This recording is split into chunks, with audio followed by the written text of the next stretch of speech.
Bem-vindos ao CâmaraCast, o podcast da Câmara Espanhola de Comércio do Brasil. Esse é um episódio de iniciativa do Comitê Jurídico. Hoje a gente vai conversar sobre um tema atual que está no centro das transformações tecnológicas e jurídicas do nosso tempo, que são as fronteiras éticas e legais da aplicação da inteligência artificial na sociedade atual. E para hoje a gente tem dois convidados de peso, que é o Sérgio Sgobi, presidente da Brascom, e o Luiz Felipe, que é sócio do escritório Matos Filho, que vai fazer esse bate-papo hoje aqui com a gente. Então, a primeira pergunta que eu deixo para vocês é como vocês enxergam o estágio atual da inteligência artificial em termos de regulamentação e responsabilidade jurídica? Vou Fique à começar. vontade. Pode começar. Bom, obrigado. Primeiro é um prazer estar aqui com vocês dois. Um tema super interessante, participar de um programa também que tem muito valor. E sobre essa pergunta, então acho que já começar desmistificando o fato de que a gente tem um vazio regulatório. Eu não vejo dessa forma. A gente tem leis existentes que já são aplicáveis em diversos casos de uso da IA, como instrumentos de regulação, de prevenção ou até de consequências de um uso indevido. E especificamente em relação ao projeto de lei, o 2338, ainda que ele esteja em fase de discussão ainda, agora aprovado pelo Senado, voltou para o Congresso, voltou para a Câmara, fato é que a gente não consegue ignorar que ele já produz efeitos, ou pelo menos o TMA já produz efeitos práticos também na negociação de contratos. Você não consegue ignorar algumas obrigações que você tem que exigir ou às quais você tem que ser submetidos, muitas vezes que você está oferecendo ou contratando uma ferramenta de IA. Então, ainda que não, concluindo, né, ainda que não exista essa lei, eu acho que é um tema que já produz efeitos no nosso cotidiano. Ele está regulado, na maioria das vezes, em obrigações contratuais, mas também em leis existentes. Aí a gente tem leis de direito bancário, Código de Defesa do Consumidor, o próprio Código Civil. E no vazio regulatório, várias das disposições existentes já são a Lei Geral de Proteção de Dados, várias das disposições já são suficientes para que a gente encontre o caminho. E a gente tem também as autoridades já atentas e já, mesmo na ausência da lei, se antecipando e exigindo das empresas que desenvolvem ou utilizam IA explicações sobre como esse desenvolvimento e esse uso é realizado. A primeira questão que eu queria levantar aqui é que sistemas automatizados eles já existem há 30, 35 anos. Então, para o setor de tecnologia, já é uma questão dominada, já tem maturidade, já sabem como se comportar. Porém, quando a gente fala de IA, é um fenômeno extremamente recente. Setembro de 22 foi ontem, né, que o ChatGPT abriu para toda a sociedade a oportunidade de ter acesso a uma ferramenta extremamente transformacional, que até então não estava restrito à área de tecnologia. Como que eu vejo essa questão? Ela precisa de uma acomodação ao longo do tempo. Então, mesmo que tenha, e a gente está caminhando para isso, tenha um marco legal que venha estabelecer regras, direitos, né, sanções para as questões relacionadas à IA, a gente demora um tempo de absorver isso. A LGPD, a exemplo, só para parametrizar, a LGPD está completando 6 para 7 anos e ainda tem gente que não sabe os seus direitos, as empresas ainda não, né? Tem a questão que eles implantaram os DPOs, que é uma responsabilização lá de quem é o responsável. Mas mesmo assim, se você for lá no DPO e perguntar, espremer um pouco mais, né? Apertar ele um pouco mais, você vai ver que ainda não está maduro uma legislação que tenha alguns anos. Então, nesse sentido, acho que a sociedade vai amadurecendo à medida que ela vai tomando contato e também, aí é independente da lei, ela vai utilizando outras formas informais de mediar isso. Então, as empresas já colocam nos seus contratos, né, independente de ter lei, mas ela se protege nos seus contratos das relações empresariais. Então, isso acaba que vai fomentando, vai dando consistência. Então, é um processo, né? Como eu disse, ele não é uma corrida de 100 metros, é uma maratona e a gente ainda está só no início. Exato. E aí a gente vai de encontro com a maturidade, né, das pessoas de algo tão novo. E aí, na opinião de vocês, quais os princípios que deveriam estar presentes, seja na regulação, seja nas políticas internas das companhias, ou eventualmente que deveriam nortear os contratos, quando a gente fala no uso ou desenvolvimento de IA? Então, começo? Então tá.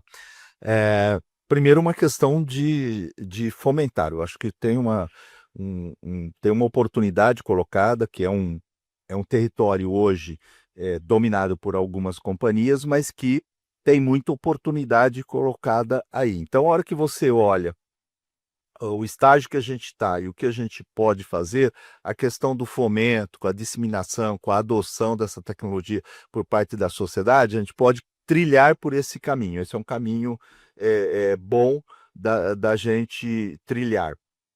A outra questão é não ter uma regulação tão rígida e que possa dialogar com essa questão do fomento, né? Se eu enrijeço, eu fomento menos porque eu tenho travas, tenho responsabilidades que serão trazidas pelo marco legal.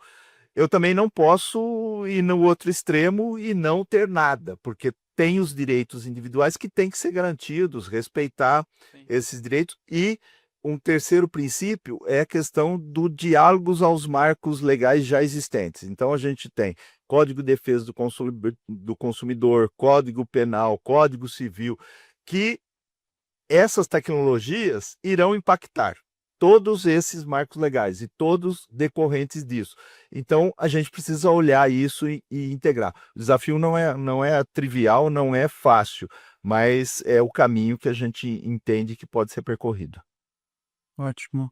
Ó, e em complementação, focando na parte do princípio norteador do desenvolvimento, né? Aqui a gente tem já no projeto de lei um indicativo de quais seriam esses princípios. Queria reforçar aqui a importância de se prevenir e evitar os vieses discriminatórios e de se garantir, desde a concepção, que os pilares de segurança, proteção de dados sejam pensados, né? Isso não pode ser uma tarefa posterior ao desenvolvimento, deve acompanhar realmente todo esse processo desde o começo. E acho que a questão de transparência, né? Acho que isso, você ser capaz de explicar como você chegou em determinado resultado e de tornar isso acessível para aqueles que vão fazer uso, é fundamental, e acho que aumentem muito, né, a segurança de todos os atores aí envolvidos no mercado e no uso dessas soluções. Ah, perfeito. E aí, pegando o gancho nesse seu comentário, Luiz, do viés, né, que as decisões automatizadas elas podem ter e tem, né, na Hum. prática, né? Você acha que de alguma forma, se já existe hoje, né, uma forma de auditar, e quais seriam essas boas práticas? Ou se não, se hoje a gente não consegue fazer essa forma de auditoria, olhando o foco do viés dessa decisão autônoma, é possível no futuro a gente ter algo nesse sentido, ou é um cenário, um ambiente e que a gente não vai conseguir buscar ali aquele fato gerador, né, o tracking da decisão? Bom, isso reconhecido o fato de que deve haver uma proporcionalidade em relação à obrigação de você chegar e explicar todo esse processo de uma solução. Eu acho que vou focar no lado jurídico aqui, tá, também. Da perspectiva técnica, você sim tem ferramentas que te levam a esse resultado, a essa conclusão, a verificar essa jornada toda, esse processo, se tem furos ou não tem furos, mas não é sobre isso que eu vou focar. Eu acho que o que eu vejo em empresas mais maduras, e que espero que no futuro não esteja restrito só às empresas mais maduras, é esse cuidado, essa vigilância, essa proatividade em relação a esse fato, tanto do lado das empresas desenvolvedoras quanto do lado dos próprios usuários. Eu acho que isso acaba sendo o viés, né, acaba sendo algo tão prejudicial, e é claro que em escalas diferentes a partir do tipo de viés que é colocado. Totalmente reconheço isso e por isso acho que o cuidado deve ser também proporcional. Então cabe também às empresas desenvolvedoras, não só sob uma perspectiva de algoritmo, mas ter um comitê que discuta o quanto isso tem que ser pensado para a produção dos outputs finais, como o algoritmo deve ser influenciado até para que isso não ocorra, ou para que isso seja combatido, e também na ponta do usuário que tenham mecanismos para que isso seja apontado e para que então a gente sejam pontos convergentes aqui num objetivo comum de reduzir isso, que eu acho que tem um efeito prejudicial para todo mundo. Eu concordo. Eu acho que o tema IA hoje é como você comentou, no nosso comitê jurídico hoje, é um trem-bala que já partiu e os frontes, né, no executivo, as empresas, a sociedade, elas precisam acompanhar isso de uma maneira muito rápida, né? É um tema atual, intrigante e que eu acho que a gente nunca vai fechar esse capítulo, né? A gente vai estar sempre comentando. Agora a gente está muito embrionário, né? É tudo muito novo. Mas eu acho que isso vai ser uma rotina cada vez maior e eu acho que a gente não consegue hoje enxergar o todo. Eu acho que é só a ponta do iceberg, né, quando a gente fala de IA e tecnologia. Mas eu queria agradecer a presença de vocês aqui hoje. Eu acho que foi um debate super rico, é importante, que a gente precisa cada vez mais trazer os especialistas para discutir, para debater e que para a sociedade também entender toda essa dinâmica, esse ambiente que existem as utilidades, mas existem problemas que precisam ser ali equacionados, né? Seja do ponto de vista jurídico, seja do ponto de vista de governo, de educação, de maturidade. Muito obrigado pela presença de vocês hoje. Agradecer à Câmara Espanhola pela mais um episódio do CâmaraCast. Convidar você a acompanhar os conteúdos no site da Câmara Espanhola, no LinkedIn, e muito obrigado.